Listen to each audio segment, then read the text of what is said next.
Jeremy Grantham needs no introduction to Imperial College.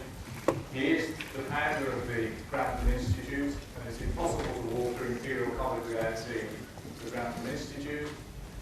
In career terms, he's also the co-founder of GMO, which is a US-based investment company.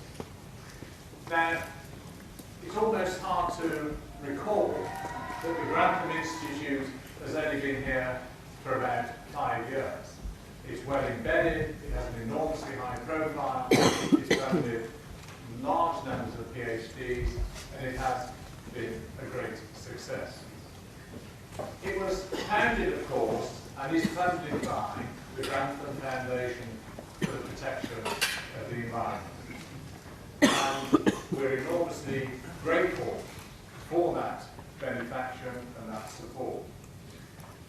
Its support, as I've already said, comes through the support of PhD students, but also its profile is built through a series of special papers and reports on key climate-related and environmental issues.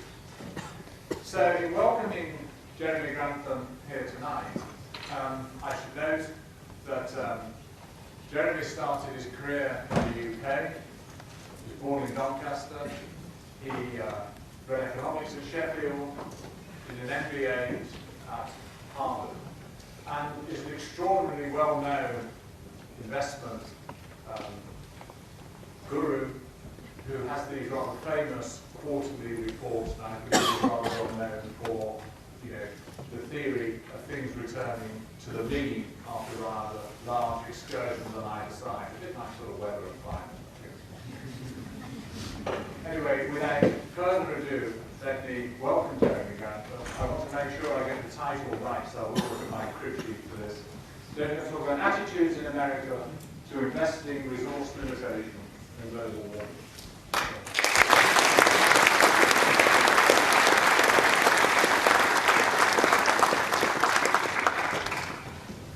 Thank you. Ladies, gentlemen, honored sisters, honored wife, I don't know if that's the right order or not. The topic covers pretty well the whole of human history, so I'm going to have to rattle on rather fast. But before I do, I have a weakness for books with wonderful quotes at the beginning of each chapter, and when I put the book away, it's often the only thing I remember is a couple of good quotes. I hope this doesn't apply tonight, but I have a couple of quotes that I want to set the scene with that I came across in the last couple of days reviewing the material. First is World Scientist Warning to Humanity, 18th November 1992. It was signed by 1,700 scientists, including 102 Nobel laureates from 30 countries. Quote, human beings and the natural world are on a collision course. Human activities inflict harsh and often irreversible damage on the environment and on critical resources. If not checked, we may be unable to sustain life in the manner that we know. That covers at least two of my themes. The second quote is from someone who's become kind of a hero, and that's President Eisenhower. I like to use him a lot because he's a Republican president, and that irritates Republicans.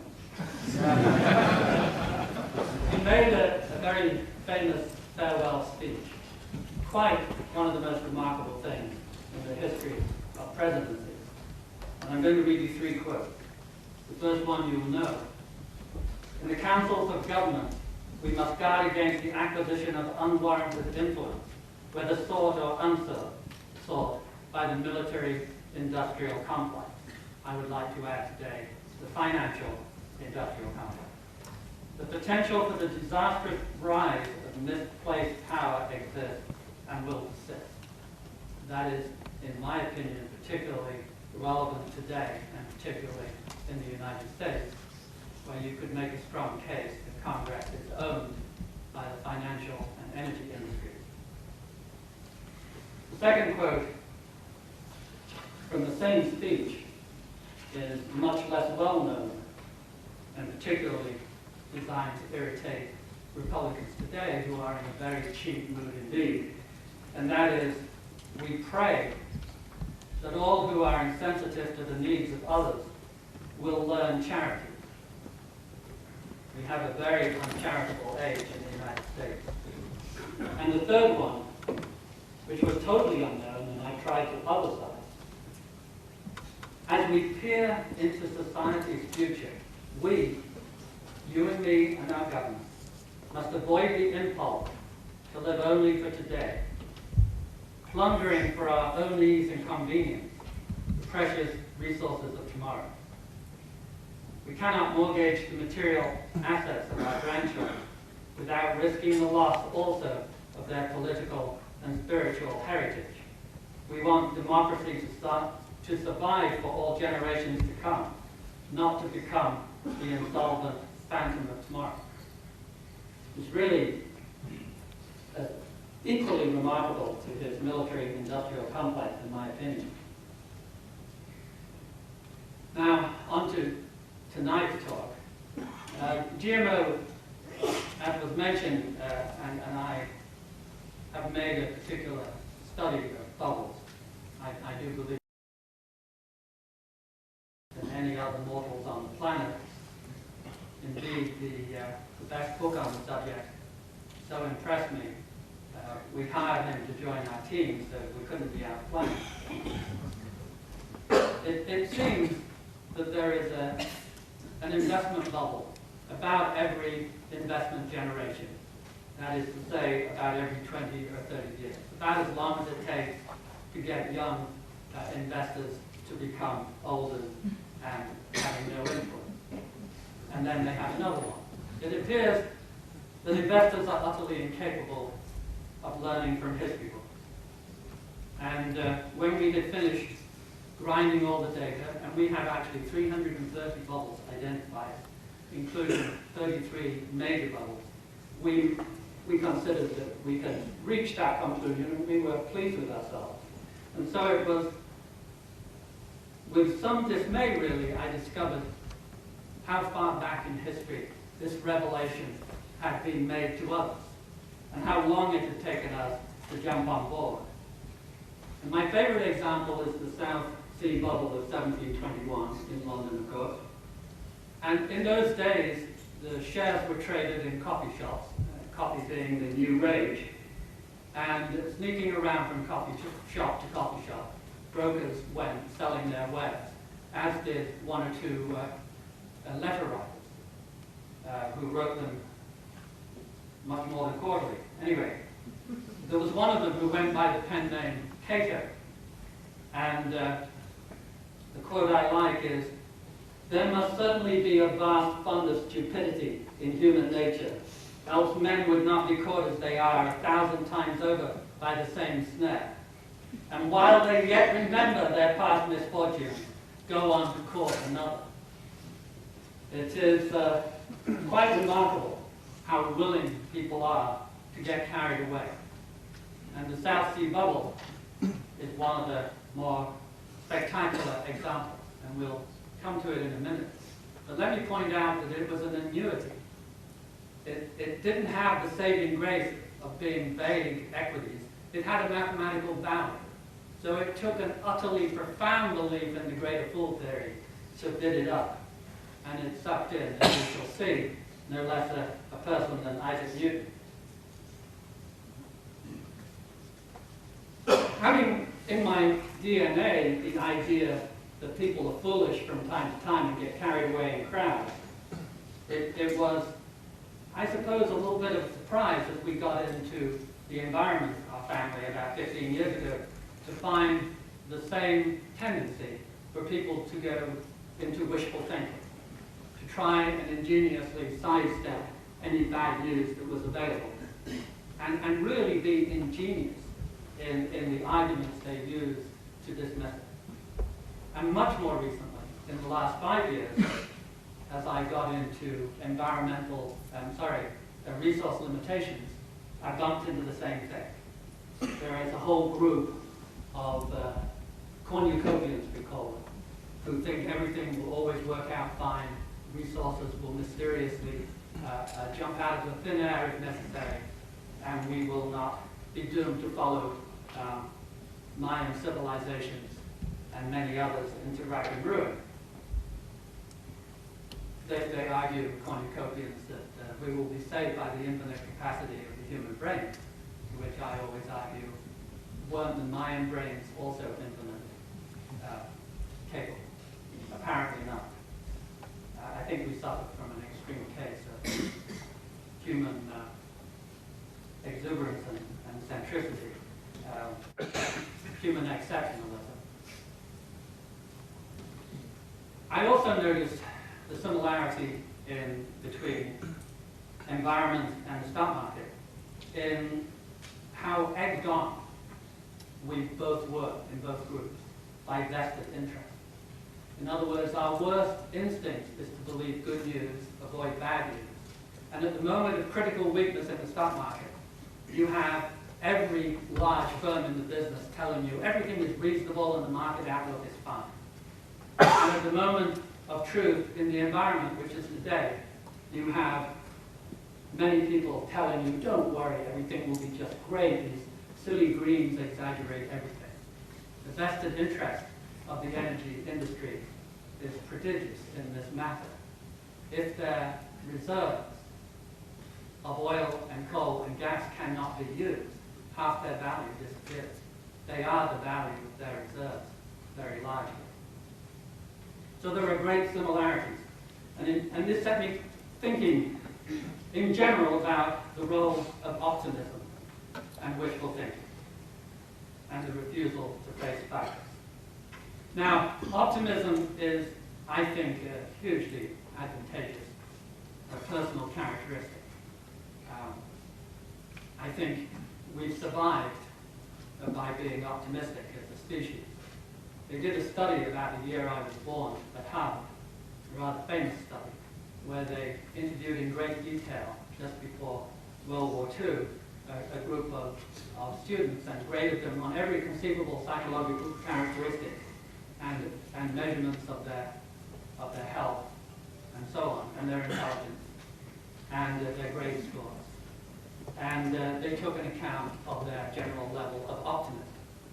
And as the decades passed, and it was a very trying period, obviously, with the war right in front of them, they found that they did better in every conceivable way, the optimists. They had more successful marriages, fewer divorces. They made a lot more money. They enjoyed their work more. They were puzzled at first by the fact that there was no consequence for health. But after another 20 or 30 years, as they reached over 50, there began to be a very big divergence in morbidity and mortality. It's a terrific characteristic, and I count myself as a great optimist. And it doesn't matter what happens to you, you revert to your level of optimism. They have studied what happens if you chop someone's leg off. You come back in a year, and he's just as cheerful as he used to be. Or you find a pessimist and give them the lottery, or they win the lottery, and they're very happy for a few weeks. They'll come back a year later and they're just as fed up as they used to. And it applies to me. I spend my life dealing with stupid investment bubbles and overpriced stock markets and disillusioning politicians in the climate war, and yet I'm incredibly cheerful and happy not to lose away. The optimism applies to countries too, and I know very well how optimistic Americans are. They are far more optimistic than most people. They're only challenged by Australians, who are also very optimistic. One of the proofs of this is when you look at the internet bubble, and you find that the careful Germans invested in 20 or 30, and the risk-taking Americans invested in 12 or 1,300. Everything in the kitchen sink, famously, was taken public, if they could, without sales, without anything. And when the smoke cleared, it isn't surprising that the Googles and the Facebooks and the Amazons are American. It isn't because they are brilliant, it's because they tried it 20 times more, and the sheer law of averages worked in their favor. And failing in America, which is the ultimate test, failing is a scar of honor. And in many countries, it is a badge of dishonor. And the same in Australia, very bullish attitude to life. But the downside of optimism is that the more optimistic you are, the harder time you have processing bad news. I like to say, if you talk about a housing bubble in the UK, you have a reasonable conversation. If you do it in Australia, you have World War III, and they attack you for at least a year and a half and counting, for a casual comment that I made.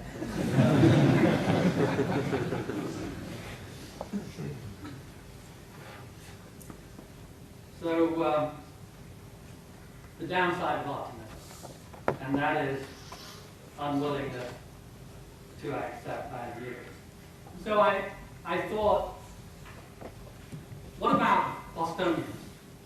Take a group of educated, typical Boston businessmen and find out those things where the gap between the fact and what they believe is about as big as it could possibly be.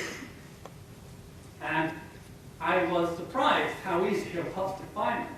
And I ended up with about 18, of which I'll give you 3 or 4. Basically, they didn't want to believe anything that wasn't good. And Bostonians, needless to say, are far smarter than anyone else in America. And Mark Twain's quote, "It ain't what you don't know that gets you into trouble, it's what you know for sure that just ain't so," applies to all of us. What they believe, in general, just ain't so. And this gap has always been quite wide, but it is astonishingly wide in America today. So, the US now pays too much in taxes. This is something you hear about 100 times a day in America. It now pays too much in taxes. So this is the percentage of tax going, the percentage of GDP going to tax in a lot of developed countries, but not the US. Japan, Canada, Sweden, France, etc. And generally, it's rising from left to right as the population is getting older and health and pensions become a bigger load. It's what you would expect. And that's America. It's dead bottom, and it's about the same. It's actually less this year than it was in 1968. And you could never deduce this from living in America, but they carry on as if it's just gone ahead of Sweden. I wish the US government wouldn't give so much to foreign countries, particularly when times are bad. This is how much countries give. It's not really that special, except the usual heroes of Sweden. And Netherlands are often pretty heroic. 1% of GDP, and there in neutral land, Germany, the UK, about 0.4% goes to foreign countries. And the ultra-generous US, fresh from the Marshall Plan of the good old days of the 50s and 60s, is dead last and if anything fallen, and has been for 40 years. Now, I gave this first at a very right-wing established club in Boston. My wife was so nervous that she wouldn't come to the dinner in case they lynched me. And so she persuaded me to sugarcoat some of these. And the sugarcoating for this one I remember well, which was, of course, Americans as individuals are incredibly generous. They give more than a typical European. But that isn't the point. The point is they really, truly believe that in addition, their country is generous, and it just ain't so. Now, kicking French and Japanese bottoms is, you won't relate to this unless you've lived in America, but ever since I arrived in 1964, you'd pick up Business Week and you'd be told how the French couldn't get anything right, that they suffered from eurosclerosis, or the term of the decade, and they were lazy bums, and so on and so forth. And why can't they be more like Americans? And of course, Japan were fine until the last 20 years. And then in the last 20 years, they became moribund. So so is the American belief. And this is the hourly wage in real terms in 3 countries. France, Japan, the UK. You can see how Japan was doing brilliantly in first place until 1990 when they went slightly upwards, right? Big surprise, slight increase in productivity per man-hour, slight increase in income per man-hour. But France has gone up 160%, and that's the US.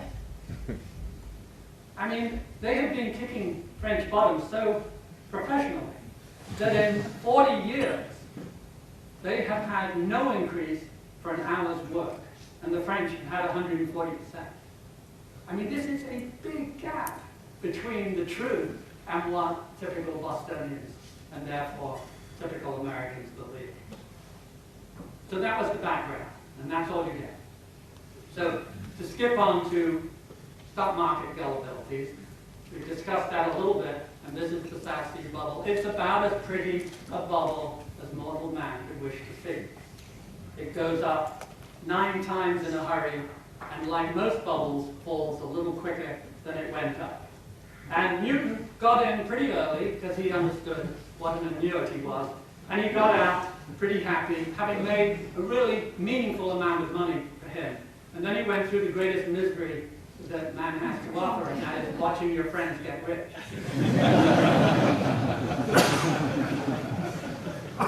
And he couldn't stand it, and he got back in with a lot. And exited in 3 ways, more or less stony broke.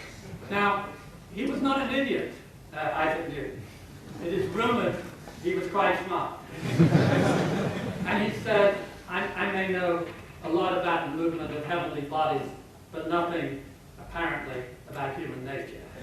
I added the apparently that it was a big miss. Japan is the mother of all bubbles. Actually, it's second, only to Japanese land. Japanese land was even more spectacular than Japanese stocks. Japanese stocks went from paying a perfectly normal 17 times for $1 worth of corporate earnings to 62 times. And that's a big jump. And needless to say, our firm was for the last 3 years zero weighted in Japan, as it grew from 45% of the benchmark to 65% of the benchmark. And we underperformed by 10 points a year for 3 consecutive years, which will concentrate anyone's mind. And incidentally, none of our clients fired us. They didn't fire us because they could see what crazy madness this was. From the US, the Japanese bubble really did look crazy.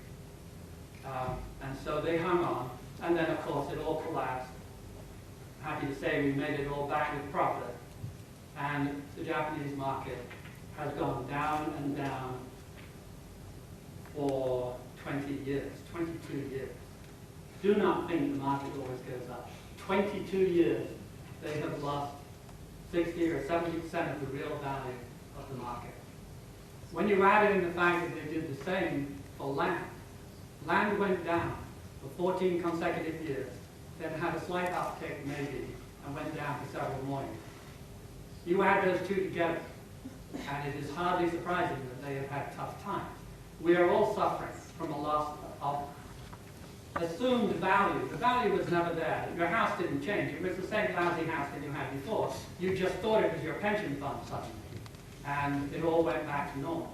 And this does not apply in London in particular, but it certainly applies in Ireland and the US and other countries, where our house prices dropped 35% over the last 6 years, which is enormous a reduction in perceived wealth.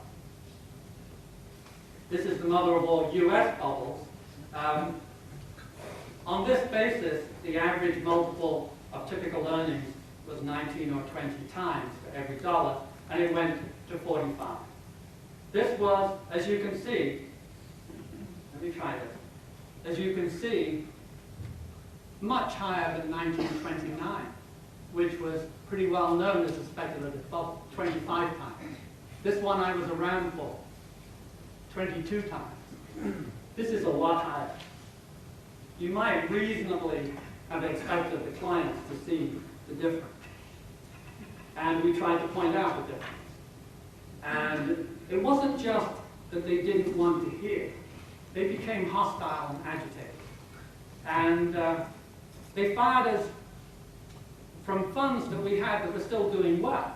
Plenty were doing badly because we were positioned against the bubble. But even the few that were doing well were getting fired because they didn't want to have one of our representatives around them. They didn't want to hear our gloomy news. They created dissonance. And a famous foundation in New York, that shall unfortunately be nameless, banned me from the building, I was told, because I was dangerously persuasive and utterly wrong. And they were hugely into overpriced growth stocks and got what they deserved. Now, the fathers with malice, they really enjoyed firing us in that cycle. We went into that bubble, the biggest stock market bubble in American history. We went in with 20 billion, and the day it peaked, we went in with 30 billion, and the day it peaked, we were down to 20. Meanwhile, the market had bumped 60%. It was pretty hard to go backwards, but we pulled it off. And in 2.5 years, about 40% of our clients fired us, which we've never been fired by more than 1 or 2%. And they fired us for making, with hindsight, the right bets for the right reasons, and bets we won. We won on the bets, but we lost more business than anyone else in the financial industry. It was a wonderful test of the general thesis that they did not want to hear bad news. Our news was impending doom, it's going to go back to 17. You want to hear a very quick story? As I went around debating some real bulls like Jeremy Siegel, which I was the only bear left, so they used to get me everywhere. And my fee for talking, say to the Financial Analyst Society annual bash in Los Angeles in a cast of 1,200, was to get a show of hands from full-time equity professionals and ask them, how many of you think that the stock market will go back from today's level, 33 times earnings, to a more normal 17 anytime in the next 10 years? And if it does, will it guarantee a bear market? So to the second question, 100%. I got 1,200 votes. They all voted. If it happened, it would guarantee a major bear market, which of course mathematically it had to. Well, what about the first question? How many of these portfolio managers and analysts believed in data that guaranteed a major bear market? Only 7 did not. 7 votes out of 1,200. 1,200 of them, in round numbers, believed in data that guaranteed a bear market, and they were working for companies, every one of which was on the podium with me saying, oh, don't take any notice of Jeremy, he's hysterical, everything will work out fine. And of course the analysts in the engine room were fully well aware of how magnificently mean reverting life is, particularly the stock market, particularly profit margins. They knew that. It was a huge betrayal of trust by the financial industry, and typical, as might add. Here's a wonderful bubble. Look at that. Could you get a preview on that? That's the US housing market. The UK and Australian housing markets, by the way, are very aberrant looking. They go up as if they should have a bubble, and then they hops around across the page, driving me crazy. Not quite going up and not quite going down. And both of them last year were about 0. And the reason is that they've hit on this really weird way of treating new household formations, not building any more houses. So in Australia, they allow lots of immigrants. In the UK, you allow lots of immigrants. But you don't allow any rehousing, any housing being built. So in the bubbles where houses responded in the capitalist way, Spain, they covered this, Spain houses, Ireland more so. And the US, they build an extra 1 million houses a year, which is a lot of houses, to fill up a demand. In those countries, when the turn came, they all crashed. That's the way capital capitalism is meant to work. Bubble in price, build a lot, down it comes. But in Australia and the UK, it didn't happen like that. So to move on to climate change. I'm too intimidated to talk too much on this subject in this particular place. But just to start with basics, this is the CO2, carbon dioxide in the atmosphere measured in Hawaii. Speaks for itself. One of the characteristics of carbon dioxide is it's a greenhouse gas, and other things being even will trap heat, and the other things are not even, but nevertheless, that's the temperature change from 1880, and the temperature is rising. The best test, by the way, is not science. The best test is to ask your mother, or your grandmother if you're lucky, when did spring come when she was a girl? When I left England, we were lucky to see a daffodil before the end of March. Now you see them occasionally in January, and you always see them in early February. They don't call it May blossom because it blooms in early March. What the heck is that? This is my favorite of all of them. On the left, this is the ice cover of the North Pole, on average, in September for 30 years. And as you can see, it's complete. If you tried to get through the Northwest Passage, you would get stuck like all those honorable people did who died in the 17th, 18th century. And then on the right, September last year, 1 billion tons of shipping went along the coast of Russia. How on earth can you rationalize this? But they do. Skeptics come in many flavors. Some I have a soft spot for. Natural contrarians. I'm a natural contrarian. Hear any argument picking up a massive support, I want to oppose it. And we're about 2% of the population. I've made some effort to try and measure that. And so I can sympathize with that. But after science reaches a certain level, you risk, as a natural contrarian, becoming a flat earther. You have to bend with the science. They come in another flavor, which is rent an expert. You know, when you have a murder trial, they always bring in experts who will say, oh, no, strychnine isn't necessarily poisonous under certain conditions. And there's a full moon. And they're always out there. And there is a lot of rent an expert in the skeptic world. And a lot of financing of the other thing I do admire, though, about them is they're very good at propaganda. And I have a soft spot for propaganda myself. And they do it well. Accuse your enemy of your own crimes, quickly. Because then when they counterattack with the real crime, you've already obfuscated. This was a really good National Socialist trick in the old days. The inventors of propaganda, in a way. And for example, they say, oh, you're doing this for money. You lousy money-grabbing scientists. You're desperate for being funded. And therefore you'll say anything to get a good funding contract.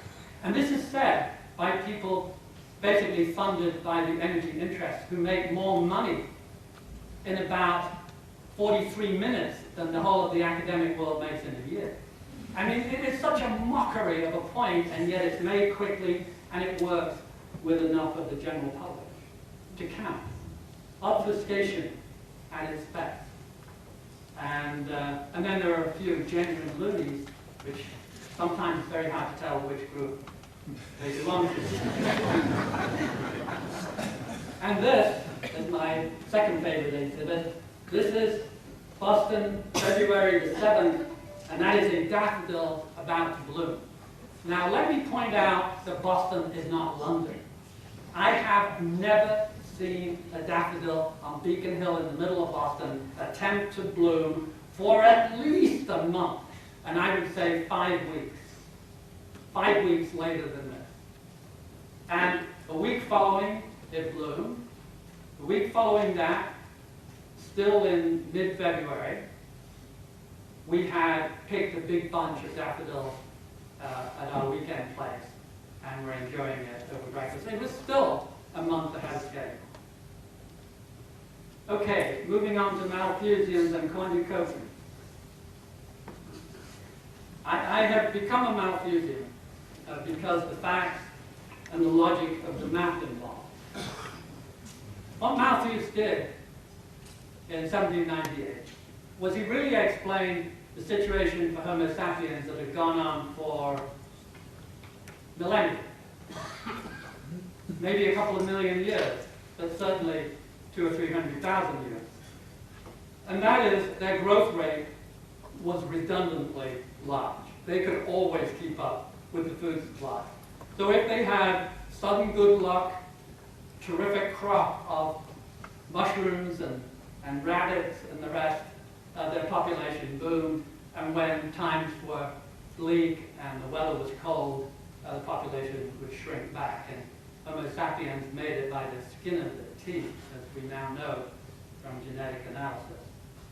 And he was making the point that every animal, including man, lives up to their food supply. And so they have. And the great irony is that as the ink was drying on his work, we were discovering coal, and in the UK, the Industrial Revolution was getting going. The Industrial Revolution should be called the hydrocarbon revolution. They were finding coal, oil eventually, and then gas. A gallon of gasoline is worth 200 to 400 hours of labor, depending on how you calculate it. So everyone who could afford a gallon of gasoline is rich by medieval standards. Richer than kings were. It was just colossal. It drove away all the problems with food supply for probably 250 years, from 1800 to 2050, whereupon most of the cheap hydrocarbons will start to disappear.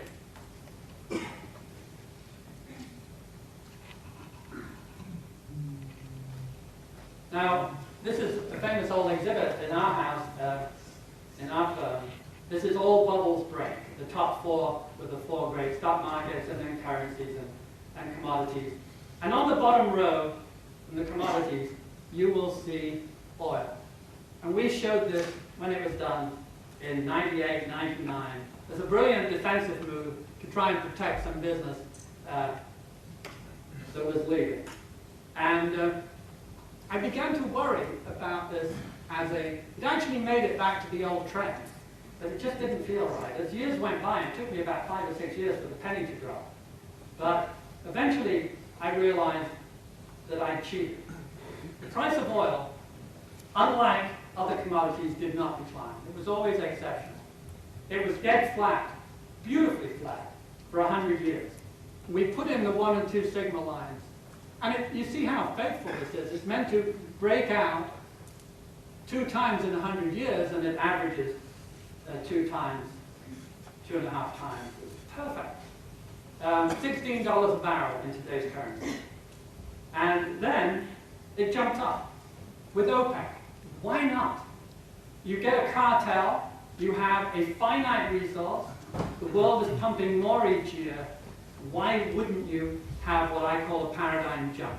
It jumped up to more than twice, about $35 a barrel, and it oscillated around there at the same, pretty well behaved 2 sigma stop. So what I have been doing, I've been saying this point was back to trend, and actually it was a 2 sigma breakout from a new trend.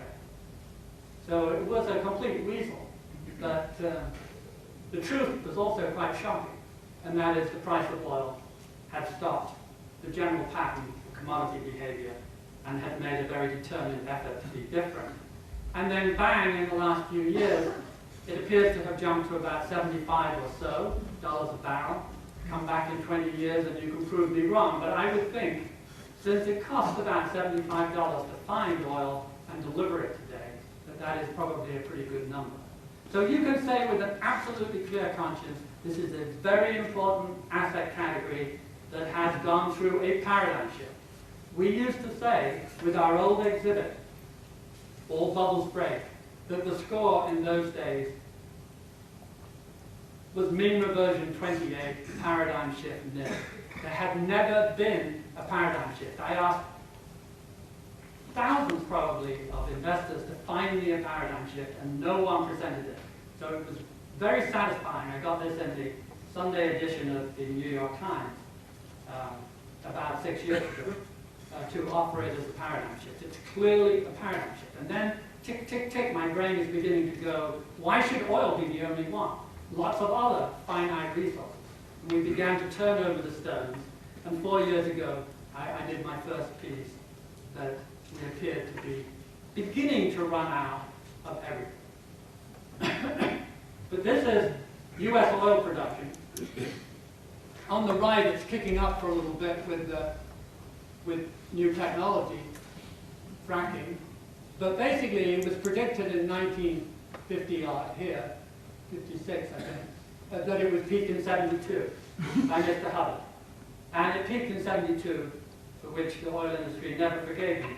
And they made his life miserable in the 50s and 60s for predicting it, and they made his life miserable in the 70s, and made him even more miserable, perhaps, for being right. And despite the infinite capacity of the human brain, despite the incredible number of oil wells and oil service companies being the best in the world, the production remorselessly declined. You cannot get blood out of a stone, although fracking does come close, I have to admit. So this is global oil production of regular onshore oil, which peaked in 78, shortly afterwards. But they managed to increase oil decently, peaked in 2004 with offshore conventional oil, and then unconventional, squeezing it as the price goes up, and offshore, deep water, super expensive, super dangerous, and they've had a moderate increase in oil production. But you can see that the glory days have gone. And this is, the columns here are what they found. They found amazing quantities of oil in the 40s, 50s, 60s, and early 70s. The black line is production. You can see that from 1982, there has never been a year when they found more fresh oil than they produced. This is what I call the first thing. This is the thing you look for when you expect you may be running out. And so finally, since we could depend on none of the data that we saw, we created our own index. We created 33 important, we took 33 important commodities, equal weighted. We're not trying to find how significant they are. We're trying to get an accurate representation of what was happening to commodities. Whoops. Okay. I was meant to walk you through this step by step, and it didn't click. Let me just try again. No, it doesn't click. Okay. Starting at the left, it spikes for World War I. Why would it not? Post-war depression, the Great Depression, it troughs. It rallies for World War II, of course. It then reverts to its downward trend until the oil shock of 74 and the echo in 1980-81. And then back down it goes to a low in 2002, by which time it has declined by 70% in real terms. The average commodity for 100 years is down by 70% real. That is a huge help for making money.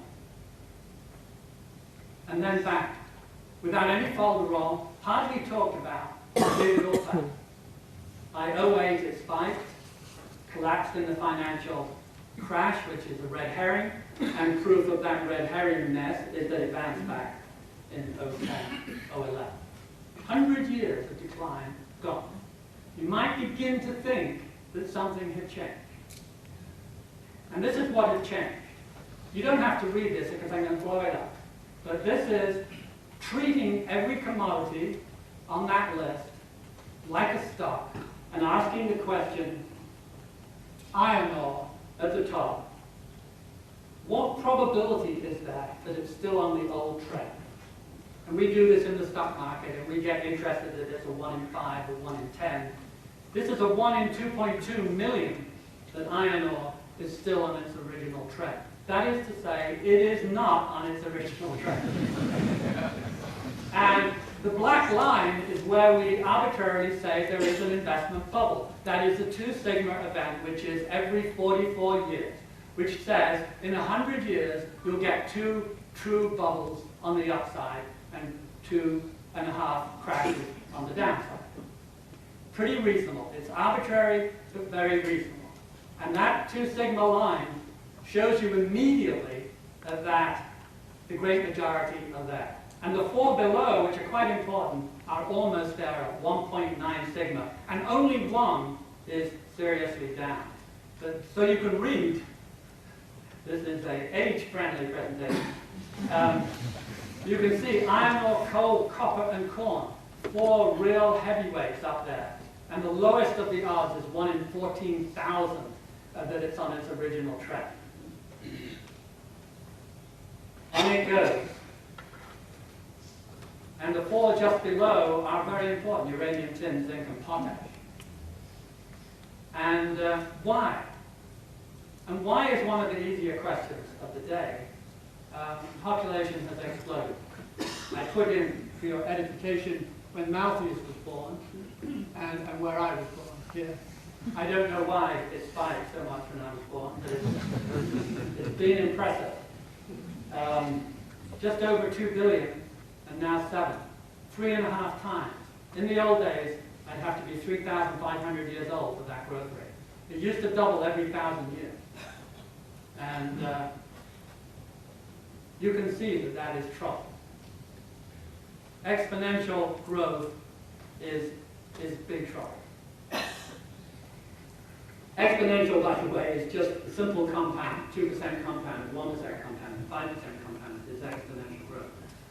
And basically, the story of exponential growth is not understood. We're not designed, Homo sapiens, to do math. We're designed to run like mad, climb trees, design sticks and stones to keep animals at bay, to use our initiative to worry about our food supply for a year or 2. We're not designed to think long term, and we're certainly not designed to do compound math. So I worked on a little experiment.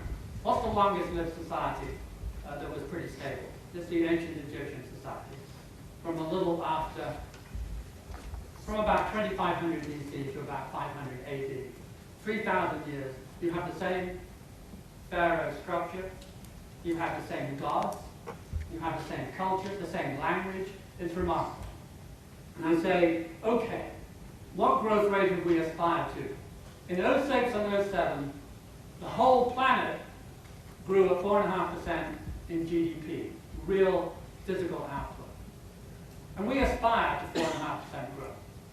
And the population in my lifetime was compounded at 1.5, it peaked at 2. So there are 2 numbers to bear in mind. So I hypothesized the physical possessions of ancient Egypt being contained in 1 cubic meter in 2500 BC. 1 cubic meter. And growing at 4.5% for 3,000 years. And I laid this on the mathematics, the Center for Supercomputing at NYU. And they were all PhDs in math and computing. And I said, I'm not going on with my talk until 1 or 2 of you make a guess about how big that cubic meter is going to get to in 3,000 years of 4.5% growth. You know it's a big number. Give me a guess. And so I stayed there very silently for about half a minute, and finally someone said, several miles around the Earth, deep.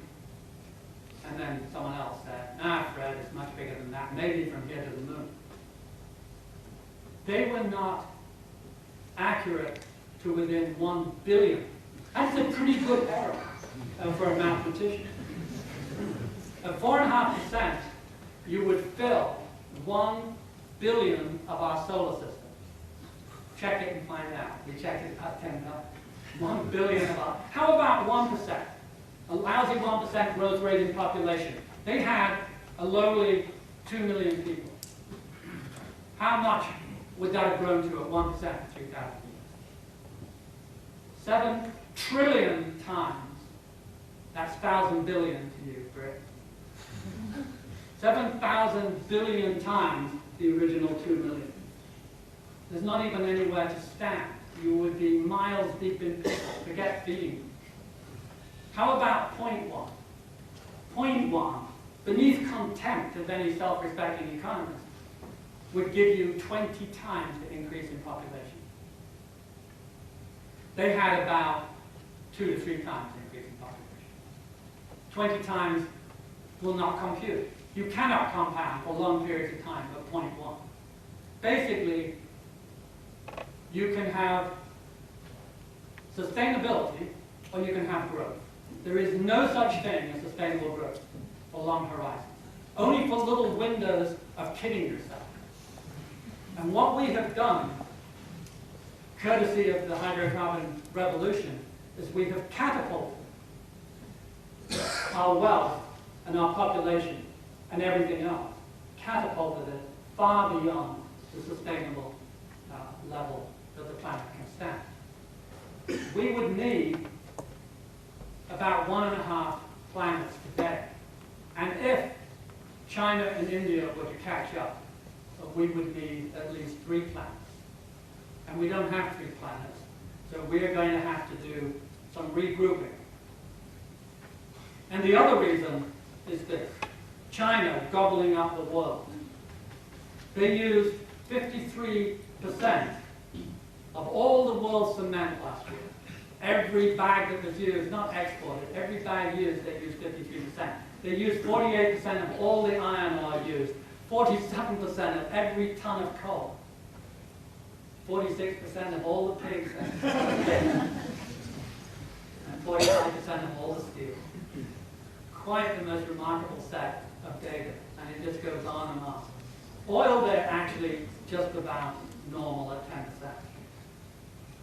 Those 2 reasons explain. You can't have, you had South Korea growing at this speed, starting with 20 million.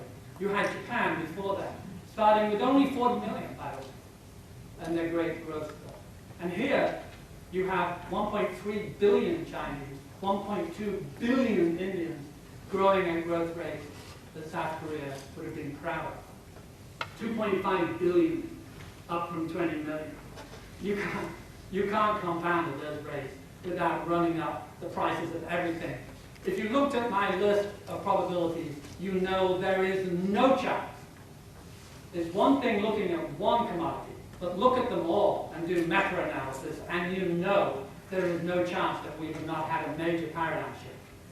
The price signals are massive. They are telling us that from now on, we will have chain-linked price increases, crises one after another, rolling from wheat to corn as you shuffle around your units of production. We are planting more corn and soybeans and wheat collectively than we have ever planted in history. Farmers are cutting down their trees and planting land they have never planted before because the prices are so high. And you may get a nice bust in the price for 2 or 3 years, as you did in the financial crash, but they will be back. And as for metals, metals are incredibly precious. They take a star blowing up to produce metal, and little bits raining down on the planet over millions of years. They are really pretty scarce. And if you work out theoretically, we have about 700 years of theoretical supply in the crust of the Earth. If you look at high quality reserves, we have 30 to 80 years of all the metal. Nevertheless, I feel about energy that we will muddle through. Solar has made spectacular progress. The sun is about as infinite as anything gets. We will capture it increasingly efficiently, and long before 20, 30 years is up, the true cost of electric power through solar will have crossed over with hydrocarbons. It is a game changer. With metals, it's a much bigger problem, but we will muddle through. We will fiddle and diddle. There is a lot of iron ore, a lot of aluminum, and you can generally, with intelligence, fake all the others. So we'll get by. What we have to worry about is the ability to feed ourselves. And by the way, I don't think climate change is the biggest problem that we face. heresy, I know. But I think it's the biggest problem for the planet and for biodiversity. But the biggest problem for us, Homo sapiens, is the limit on resources. And the most important climate change fact for that is the intersection between the limit on resources and climate change. And that comes at a critical point, which is food production. We'll get to that data, but climate, by 2100, is going to reduce the productivity by 20 to 50%. It's very hard to calculate, and we will be moving north and shifting around. And we can move north. What we can't do is have necessarily the same favorable growing season. But we'll muddle through and use our brains, but climate will seriously impact a very delicate situation. And fertilizer has been to the rescue. We've had a green revolution. And part of the green revolution that people don't really know is that it was incredibly sensitive to fertilizer application. They designed new plants to thrive under massive increases in fertilizer. And that is just what they got. They went from 2 to 11. They went up 5 times. And in China, they went up 7 times. That's a lot of increase in not a long period of time, 50 years. Despite that, the blue line is what has happened to productivity. It starts on the left-hand side at 3.5%.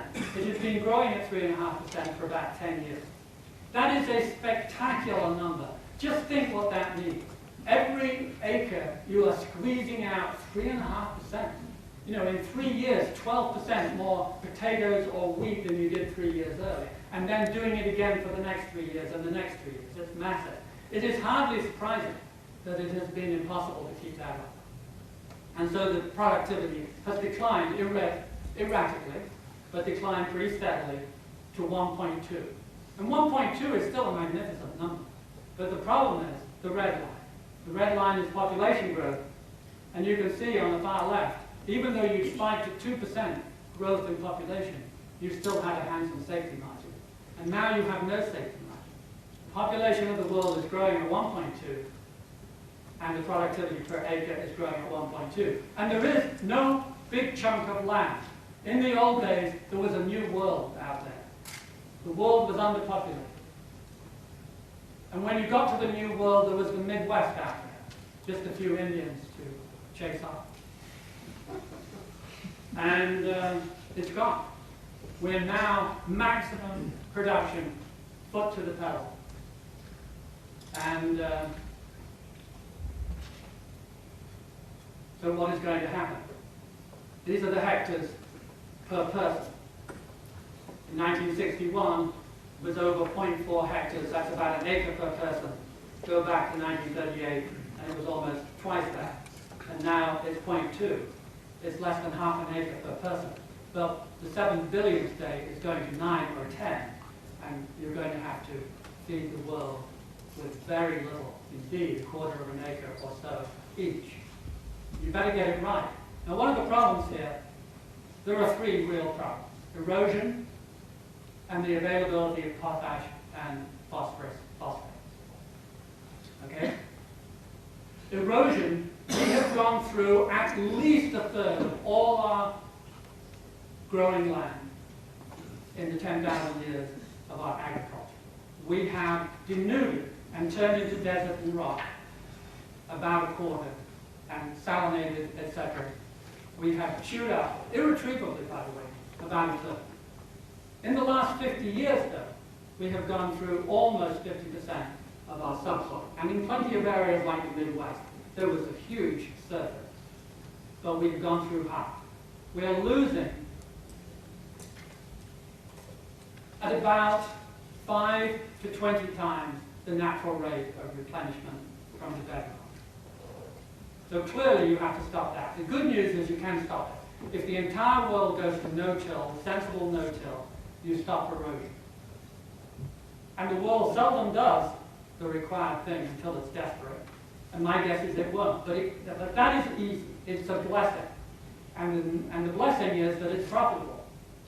So you don't have to be sensible or far-sighted You just have to respond to a better practice, and farmers can cope with that. And they are changing over pretty quickly. South America, Brazil is 80% no-till. North America, 35%. And it will spread, and it will save erosion if the rest of the world does it. But only 5% of the world does no-till for the time being. And every year, our asset is wearing thinner. And this gets us to the penultimate real problem, peak potash. Now, potash and phosphorus, potassium and phosphorus have characteristics that capitalists are not used to dealing with. They are utterly essential. No living matter, animal or vegetable, can grow without either of them. You've got to have them. You can't make them, they're elements. And we're using mined resources for both of them. We are utterly dependent in developed countries, in modern agriculture, on mining world-class resources of a finite product without which you cannot exist, without which you have to go back to the Middle Ages of recycling everything, and you can't recycle everything. On a recycling basis, we could only support a few 100 million people probably on the planet. Beyond that, you have the ocean. For millions of years, potassium, phosphorus have been washing down into the ocean. And it's 200 parts per million potassium. You can get that out just like you can desalinate water. What it says is you have to be rich. Now, if we don't behave well, we're not going to arrive at 50, 60 years from now rich, because we have to go through difficult times. It is pretty certain that Africa will not be rich. When we run out of potassium, it is, by the way, limiting. It doesn't matter what you put on, eventually, with no potassium, you grow nothing. Same with phosphorus. So I ask scientists, what happens when we mine the high-grade resource? I have not received a satisfactory answer yet. The only answer that comes from the top dogs is, we won't run out. Now that is just mathematically actually nonsense. They say it's only a matter of price. And in the sense, when you go up to the ocean, it's only a matter of price. We could end up with a world of only rich people. And the rest will not be able to afford food. The potash, there's quite a lot of it around. The problem is this. Out of the 9,500, the Canadians and the Russians have practically it all. And we're okay in North America, because if they're not nice to us, we'll invade. And no one will be able to stop us. You may have to be nice to the Russians, which is a nasty thought. But phosphorus is a little trickier. Phosphates, this is the story. 65 trillion tons, of which 50 are in Morocco. I hope you're already being nice to Morocco. Recently in Yorkshire, my home county, they have discovered an enormous amount of potash. From the old mining data of the 19th century and the Industrial Revolution, they found in the footnotes all this potash. And it goes 20 kilometers under the North Sea. It is the real McCoy. And I am suggesting, advising the newly found Republic of Yorkshire, that it only trades on special terms for its precious potash. I will guarantee you that within 50 years, and maybe within 20, food and fertilizer will be treated differently in exports. We have already seen, in the last 3 years, people banning the exports of wheat and corn and fertilizer in special situations where they thought their country needed it. India did it the other day and then recanted a week later under pressure. But it's amazing that it's happened. That means they breached the contracts of all of the exporting further. And that will become commonplace in a while. Now, we can handle all of these problems. If we do fully organic farming, recycling everything, we could extend this life horizon 400 or 500 years into the future from, say, 100 years. The research center that's been around for 20 years has not had to put on a single unit of phosphorus on its land in 20 years. Enough in the recycling of manure and so on to get the job done. We could extend 400 or 500 years, and in that window, we could have the population decline that comes with being a rich country like Japan, or the developed world, or Europe. We could decline gracefully to a level that we could sustain recycling. But we won't. We'll wait, no doubt, until there is an unmitigated crisis, and a lot of people will starve. Let me give you my candidate. Egypt. Egypt, a lot of people believe that food shortage and food prices had a lot to do with their revolution. And I have no reason to doubt. But Egypt, in 1800, when Napoleon arrived, had 3 million people. They have 60 million today, and they're growing like a weed. They are calculated to reach 90 million people. Now, they have been importing for some considerable number of years now, even though they have one of the highest productivity per acre in the world. It's quite unusual for a developing country. They have wonderful land. So they don't have an easy way of expanding that. And they've been paying for it by growing superior cotton, but they're up to their maximum, and by oil. They are running out of oil, and they are needing to import more food every year.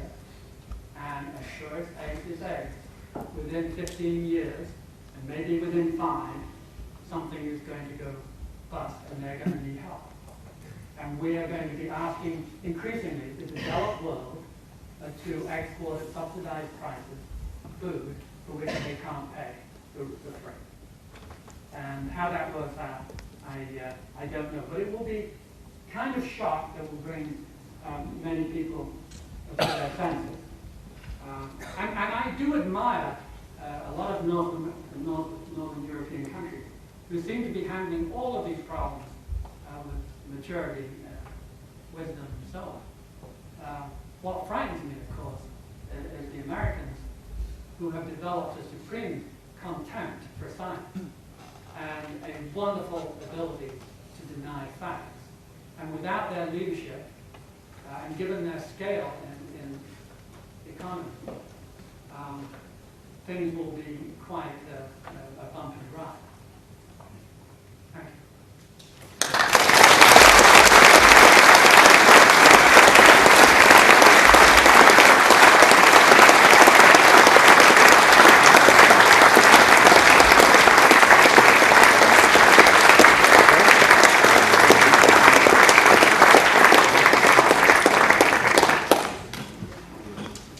Well, if that's not thought-provoking, mind-bending, and so on, I'm sure Jeremy would be happy to take some questions. Oh, yeah. Okay, so if there are roving mics, do we have roving mics? Yep. We have roving mics. Now, because time is moving on, when you ask a question, make sure it's a question rather than a rather protracted comment. So try to keep your questions short and to the point, and we'll do just fine. Right. You were first, right in the middle, and then you, sir, on the... And any skeptics, I'll be happy to wrestle with outside over a drink.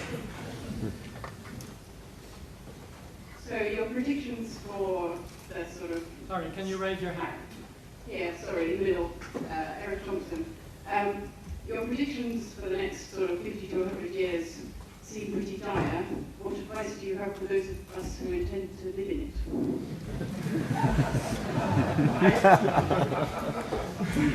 I like to say to skeptics, fine, it's great propaganda, but have you no grandchildren? Well, I have some now, recently acquired. And so I have every interest in this question. We, of course, are buying a farm. Stacking it full of firearms.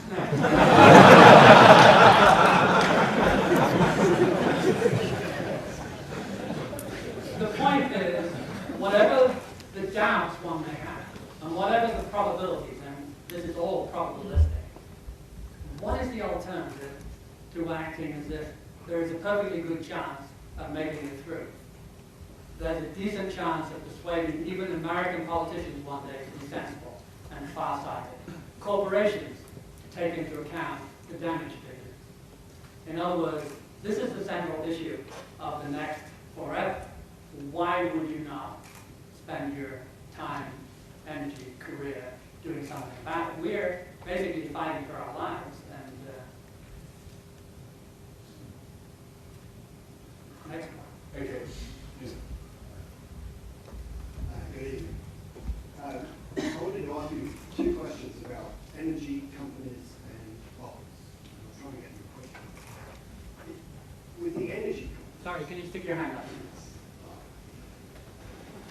with the energy companies, you said they've got such investments in their reserves that they're not willing to let go of gas burning. So how do we give them an exit strategy? That's the kind of first question, to get them to actually accept the fact that they can't, as a plan, burn oil. And the second question... And it's coal, really. Well, sure. We have to really worry about, not the oil. Indeed, sorry, quite. But the second question is about your bubbles. And you ended with a curve of the population of the planet that sure looks like the outside of the bubble. Is that going to burst? Well, if we don't get our act together, it's clearly going to come down painfully. It's going to come down anyway.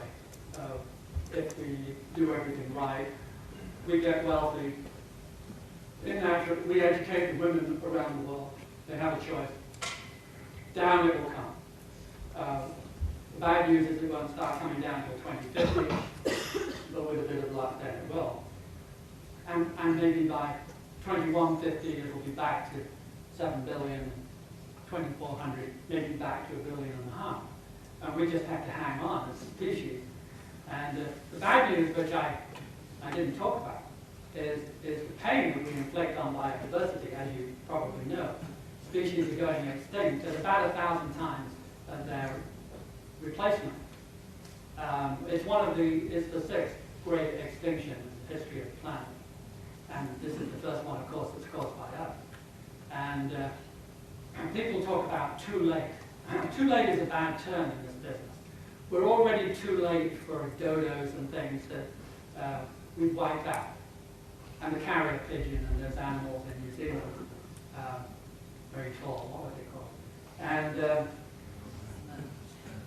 it will be too late for another 20%, whatever we do. If we all become Danes and Swedes and well-behaved, another 20% of biodiversity is surely coming. What we're fighting for is the next 50%. Are we going to end up with rats and roaches and humans, or are we going to have a few other things around? And I don't know. But yes, it is a bubble. It will come down. The question is painfully or gracefully. Next one here, please. John Ashton, I work in the British Foreign Office as a kind of climate change envoy. And I wonder if I could pick up where you finished. You've made a very powerful and compelling reasoned case, an overwhelmingly powerful reasoned case. But what do you do if the reflex response from political elites and establishments, without, of course, pointing fingers in the direction of any individual country or any constituency within the country, what do you do if the response, rather than engaging with the reasoned case, is to embark on a wholesale retreat from reason? And what do you think the role of independent philanthropy is in dealing with that kind of problem? You're sitting right behind Fred Croft, Environmental Defense Fund, who we support a lot, and who has to deal with Congress and try and educate, try and persuade them with reason and fact. And I'm sure he's just about crying because it's such a difficult job. It's inexplicable how little respect there is for science now, because 30 years ago it didn't exist in America. And if it is being engineered by the bad guys, what a disservice they have rendered us all. What philanthropies can do is put their resources behind the people who know best how to try and persuade them. we tried to get a climate bill through together. And we got it through the House. And maybe we actually did get it through the House. 3 votes. It's quite possible. And then the economy turned against us, and Obama saw fit not to lay his body on track, and whatever chance we had disappeared. So there is no easy answer, as you knew before you asked the question. We're going to take just 2 more questions. It's 10 to 8. We could probably have a wonderful additional hour of questions here, but there are other things to get into. 2 people have mics, and those are the 2 last questions. You first, and then you second. Thank you. Chris Lambert, Director of the Western Energy Forum. It really follows on from John's question. Assuming you're right, and from a personal perspective, I buy into largely everything you said. Given the electoral timescales that politicians work to, given the sort of vested interests in advanced countries, like you mentioned, the complex in America, and clearly the drive for the emerging markets to hoover up a lot of these resources, it seems to me that the big issue is politicians, companies, populations understand the problem to a large degree, but the rate at which they can respond is not as fast as the resource consumption rate. Therefore, there is an anxiety gap, if you will, opening up. And you talked about paradigm shifts earlier in markets. Presumably, as a financial institution, you've also modelled the potential scenarios for price shifts and also the political responses and geopolitical responses going forward. Do you see particular paradigm shifts in political behaviours going forwards related to these? And if so, what might they be in the moment? I have no particular insight into how the politics will work out. I have a very easy view of what will happen to corporations. American corporations are dazzlingly good at responding to a price signal. They have no interest in long-term social responses. They have no mechanism really for dealing with them. But my God, they can respond to price signals. And what they're getting now are price signals. I would expect now much more rapid progress in resource efficiency, which, by the way, I think is a spectacular investment opportunity. And that may be so extreme that it will be a game changer and will change the outcome itself. And as it begins to do that, it takes a lot of pressure off the politicians.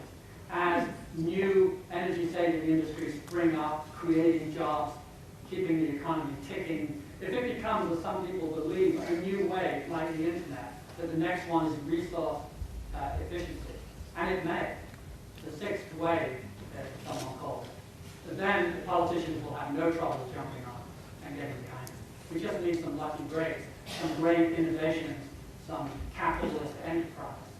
And don't forget, back to Denmark, Sweden, and so on. Some politicians, despite the fact they're on 5 years, manage to make the right decisions. You need a decent number of people of integrity to help it along. And some countries have it, and some countries don't. In the UK, it's pretty much in the middle. I think it's not in great shape, but it's certainly not in very bad shape either. Okay, the last one. When you talk on the money work for the recovery, there is probably a lot of skeptics say and trace their arguments. But I was wondering, do you think that there's greater cause for hope within the policy making arms of the government outside of that noise? I hate to end this way, but I don't know. Well, that seems a very good way to end that. Jeremy, I'd like to thank you very much. I was very pleased when you accepted our invitation to give the lecture tonight. And it gives me an opportunity to say how much the Grantham Institute, both at Imperial and I know also at LSE, appreciate the encouragement and interest that you and Hanny shown, and that it means a lot to us. But your talk tonight, I think, has shown how you are able to use the vision and the interpretation and move from the financial market, where this was clearly very important, through to a wider field, a wider canvas, and bringing, as well as bubbles, resource limitation, and telling it to the people the message they don't wish to hear. And for a talk by an optimist, that was quite something. Thank you very much indeed.